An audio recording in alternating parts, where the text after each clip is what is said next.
there's a guy I've been mocking a lot in the first round, especially to the Buffalo Bills. So if you're a Buffalo Bills fan, you're like, hey, who is this guy? Chase Bisontis from Texas A&M. I'm a huge fan. Number 71, the offensive lineman. Let's get into some film and why I'm a big fan of him, and I see him as my number one guard in this draft class. And just a little backdrop, too. For me, with offensive linemen, I look for more floor guys. There's some positions where, like, yeah, I'm shooting for upside a little bit more, and I get that. With offensive line, can you play? Can you see the field? I think Bisontis could see the field right now in the NFL. And he's only 21 years old. He turned 21 back in June, so he's not an older prospect. I think he's got excellent length for a guard. He's got plenty enough drive power and finishing ability, all those things in the run game. He's not the best when it comes to his balance. We'll get more into that, especially when we get into the weaknesses and stuff. But I think he's going to fit really, really well in an inside zone gap sort of scheme. Not to say he couldn't be a wide zone. I just feel a lot better about him as an inside zone gap power system guy. He isn't the best when it comes to reach blocking and stuff like that to the second level. He's good at like some pull blocks and things like that. Overall, that's not really the strength of his game, is the wide zone and reach blocking. But you see him like holding down some of the leverage here, doing a pretty good job and finishing up some guys here on the getting them on the ground, pancaking some guys here and there. See, there's some more finishing ability. Even though it wasn't the cleanest or perfect of reps, you can see he does a pretty dang good job. So I think that his finishing ability is pretty good, even though he's maybe not the most balanced at times. As you can see him, he's kind of going over the place. But a lot of times he's still able to stay up through contact. Oh, here we're going to see it from the backside. Watch this. Oh, this is where it gets fun as an offensive lineman when you see, boom, boom, knocks both of those guys off the cross there and allows Le'Veon Moss to get a little nice lane. Working to the second level on a combo, doing a pretty good job getting the running back from 5 yards. Going back to pass pro, though, this is where he's got really, really solid grip strength. It's nothing like insanity. I wouldn't call it like dominant level, but he's got really good grip strength. Definitely above average. Another combo, working three people right there. Pretty good, pretty good.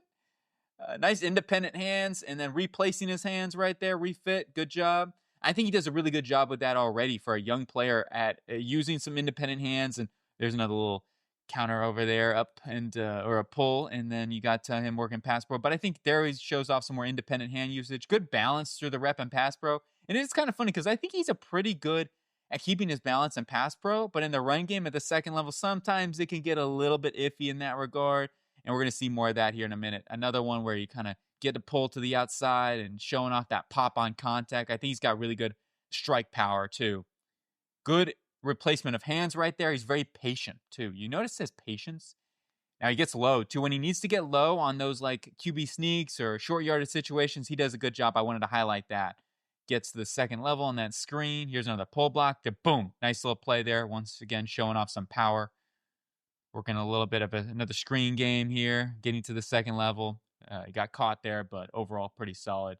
Snatch trap. I love to see this right here. You see him. Rushers coming at him, leaning. You see this?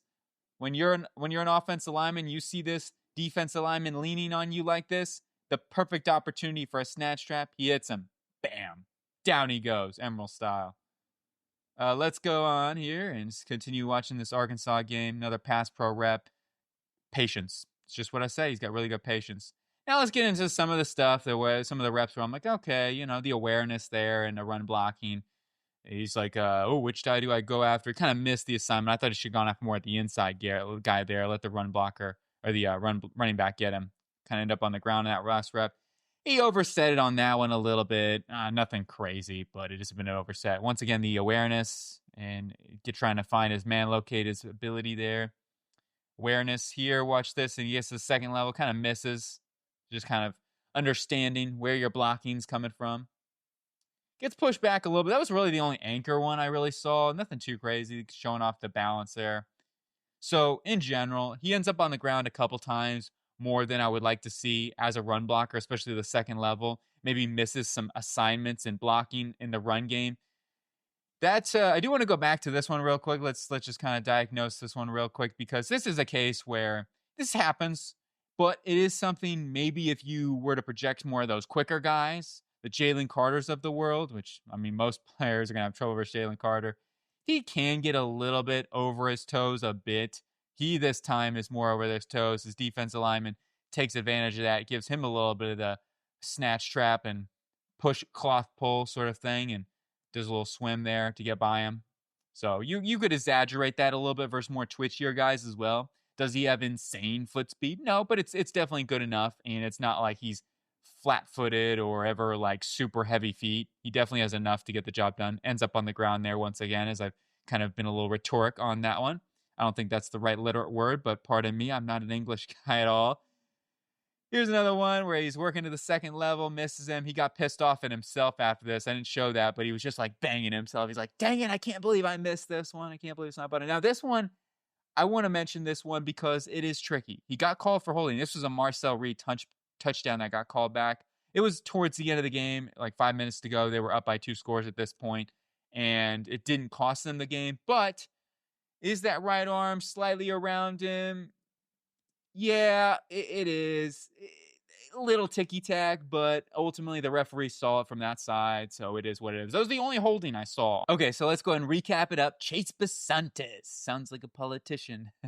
The governor over Florida might have a little bit, ooh, that's interesting. I like this guy. Chase Bisontis, though, from Texas A&M.